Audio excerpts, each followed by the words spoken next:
नमस्कार, जय माता दी। मैं हूँ आपके अपनी लाइफ डिजाइनर जीतू आचार्य।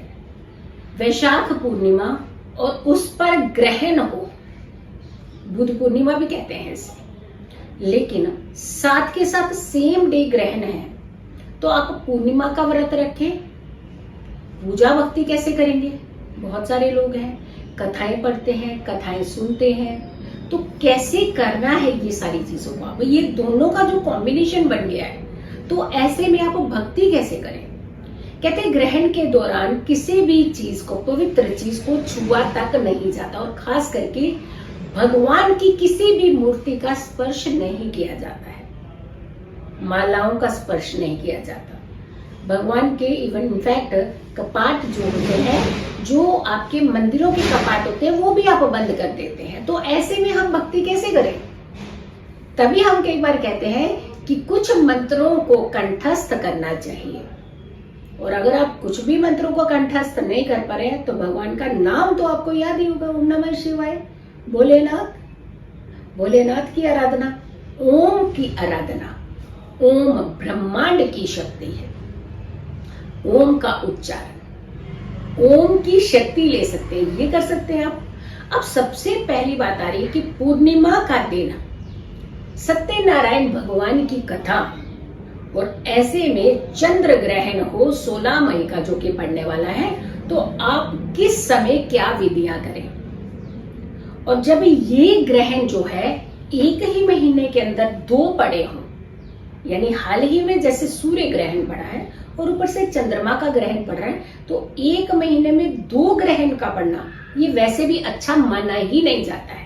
बड़ी बड़ी उथल पुथल जैसी घटनाएं, बड़ी आपदाओं के संकेत है, तकलीफ के संकेत है, कुछ ऐसी घटनाएं जो कहीं ना कहीं बड़ा नुकसान देती हैं। ये ऐसे संकेत, ऐसे इंडिकेशंस देते हैं जब भी एक ही महीने के अंदर एक से ज्यादा ग्रहण पड़ते हैं। तो एक सूर्य ग्रहण और दूसरा चंद्र ग्रहण हुआ, क्योंकि 30 तारीख का ही सूर्य ग्रहण था और 16 तारीख का आपका चंद्र ग्रहण पड़ रहा है साल के संवत के पहले चंद्र ग्रहण और सूर्य ग्रहण है, बट इसका इंपैक्ट बहुत ज्यादा पड़ने वाला है। भारत में दृश्य नहीं है, लेकिन चंद्रमा पीड़ित है। विशाखा नक्षत्र और साथ के साथ वृश्चिक राशि में पड़ रहा है ये चंद्र ग्रहण, और वृश्चिक राशि में चंद्रमा ऑलरेडी नीच के होते हैं, यानी पहले ही चंद्रमा जो है वो पीड़ित अवस्था में होते हैं यहाँ पे, और दूसरा उस पर ग्रहण का प्रभाव। तो ये दोनों चीजों का जो कॉम्बिनेशन है, ये रेस्टलेस वाला कॉम्बिनेशन ही है। और चंद्रमा इस अवस्था में हो, वृश्चिक राशि का चंद्रमा हो, नीच की अवस्था का चंद्रमा, और ऊपर से ग्रहण से पीड़ित अवस्था से हो, तो इसका प्रभाव तो आपके ऊपर, हमारे जीवन के ऊपर ये पड़ता ही पड़ता है। और चंद्रमा नजदीक का प्लेनेट है धरती के, तो इसका इम्पैक्ट तो हमारी जिंदगी में ज्यादा पड़ता है। चंद्रमा बहुत फास्टेस्ट प्लेनेट है, फास्ट प्लेनेट है, इसका इम्पैक्ट हमारी जिंदगी पे डालेगा ही डालेगा। यानी 2.25 दिन में ऑलमोस्ट ये राशि बदल देता है, तो सोचिए कितना फास्ट चलने वाला प्लेनेट है। और ऐसे में ऐसा प्लेनेट जिसकी भूमिका हमारे जीवन में बहुत ज्यादा रहती हो, वो प्लेनेट अगर पीड़ित अवस्था में, तो हमें तो परेशान करेगा ही करेगा।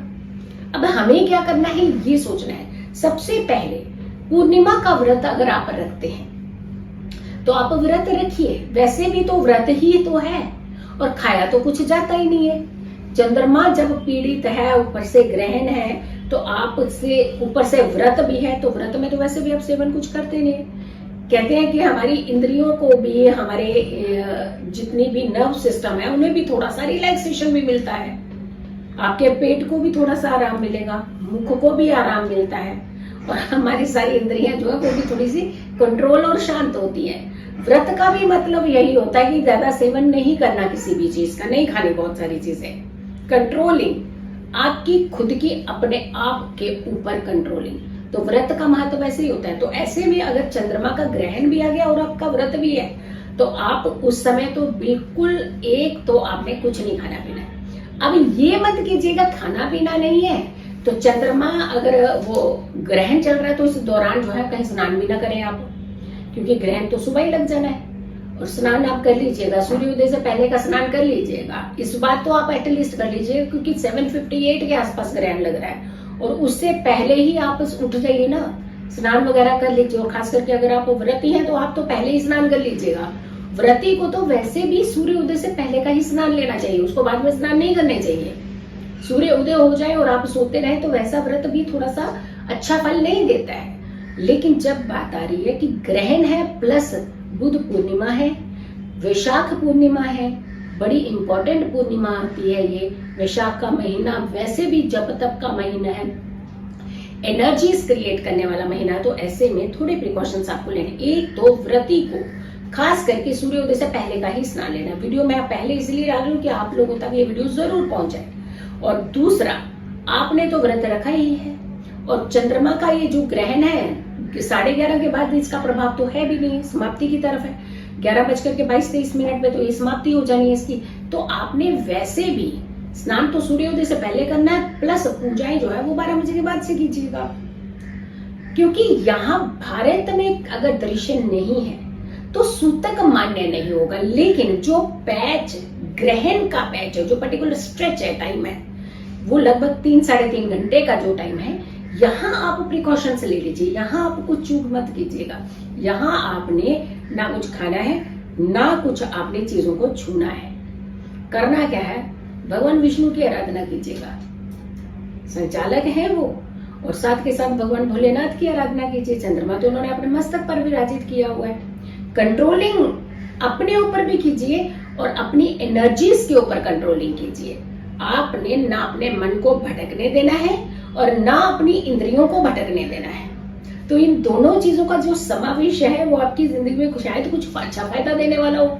वैसे तो आप अक्सर करते हैं जब ये व्रत, तो कई बार हम कुछ ना कुछ चीजें चूक कर लेते हैं। ये समय ग्रहण का है कि कुछ काम नहीं करने, बैठिए शांति से, पूरी आराधना कीजिए, पूरा जप तप कर लीजिए। ये समय देखिए आपको कैसे मिल गया कि एक व्रत का फायदा आपको कितने अच्छे वे में भी मिल सकता है।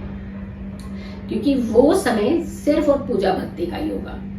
खूब सारे मंत्रों के जाप करना, दान करना, और खास करके जब ग्रहण समाप्त होता है तब दान करना। और चंद्रमा का ग्रहण है, अगर आप चाहें तो चांदी का दान भी कर सकते हैं, अगर आप चाहें जल का दान कर सकते हैं, आप चाहें तो चावल का दान कर सकते हैं, आप चाहें तो सिक्कों का दान भी कर सकते हैं। यानी दान की कोई परिभाषा जो है वो लिमिट नहीं है, वो आपके ऊपर डिपेंड करना चाहता है कि आप। फिर कई बार बहुत सारे लोग दिखते थे कि अमीर है तो गरीब है, कैसे करेंगे हम लोग दान। भाई हमने ये तो नहीं कहा कि आप सोना दान कर दीजिए, हमने कहा कि जो जिसकी जितना सामर्थ्य है। अगर मेरा सामर्थ्य है कि मैं 10 रुपए का दान कर सकती हूँ तो मैं 10 का ही करूंगी। वो मेरी अंतरात्मा के लिए भी अच्छा है, मेरी एनर्जीज के लिए भी अच्छा है, क्योंकि मैंने अंदर से कल्प करके दान नहीं किया है। और जो ये कल्प करके दान करते हैं तो वो पीड़ित होते हैं, उससे आप भी पीड़ित होते हैं और उससे आपके सारे ग्रह जो हैं वो भी पीड़ित होते हैं। तो पूर्णिमा का व्रत, ऐसे बहुत सारे लोग थे कि चंद्र ग्रहण है तो हम पूर्णिमा का व्रत रखें या नहीं रखें। आप जरूर रखिएगा व्रत। व्रत में अगर भक्ति कर लेते हैं तो ये 2 कॉम्बिनेशन आपको मिल जाएंगे, क्योंकि वृश्चिक का चंद्रमा काफी नीच कंडीशन के साथ साथ रेस्टलेस होता है और ऊपर से ग्रहण के घेरे में है, तो ये वैसे भी कॉम्बिनेशन जो है वो बहुत अच्छा नहीं है। तो आपने अगर व्रत रखा है, रखते हैं, कॉन्टिन्यूशन में रखते हैं, तो आप व्रत को बीच में ब्रेक नहीं कीजिएगा। जो पूजा भक्ति है वो 12 बजे के बाद में आप कर लीजिएगा। वैसे तो संध्या की भक्ति बहुत उत्तम मानी जाती है, आप शाम तक भक्ति कीजिए। लेकिन ये जो ग्रहण का पीरियड बीच में आ रहा है, वहां आप मंत्रों के जाप कीजिए, अच्छी अच्छी बुक्स पढ़िए, कुछ अच्छी ध्वनि सुनिए, सूदिंग ध्वनि सुनिए, अपने मन को शांत रखने का प्रयास कीजिए। ये सारी चीजें करते हैं तो आपकी हेल्थ भी अच्छी रहेगी, आपका फाइनेंस भी अच्छा रहेगा, आपको कष्ट भी नहीं होंगे, आपका चंद्रमा भी स्ट्रांग होगा और आपके जीवन में खुशियां भी आएंगी। अगर आप लोगों ने अभी तक मेरे चैनल को सब्सक्राइब नहीं किया है तो जरूर कीजिएगा। वीडियो को ज्यादा से ज्यादा लोगों तक पहुंचाने का प्रयास कीजिएगा, क्योंकि बहुत सारे लोग हैं जो व्रत रखते हैं, पूर्णिमा का व्रत करते हैं, सत्यनारायण भगवान की पूजा भक्ति करते हैं और साथ के साथ कथा सुनते हैं, कथा करते हैं। लेकिन अगर आपने व्रत रखते हैं तो आप इसको व्रत को तोड़िएगा मत, नहीं तोड़ने की कोई जरूरत नहीं है, लेकिन इसके साथ अपनी भक्ति को बढ़ा दीजिएगा।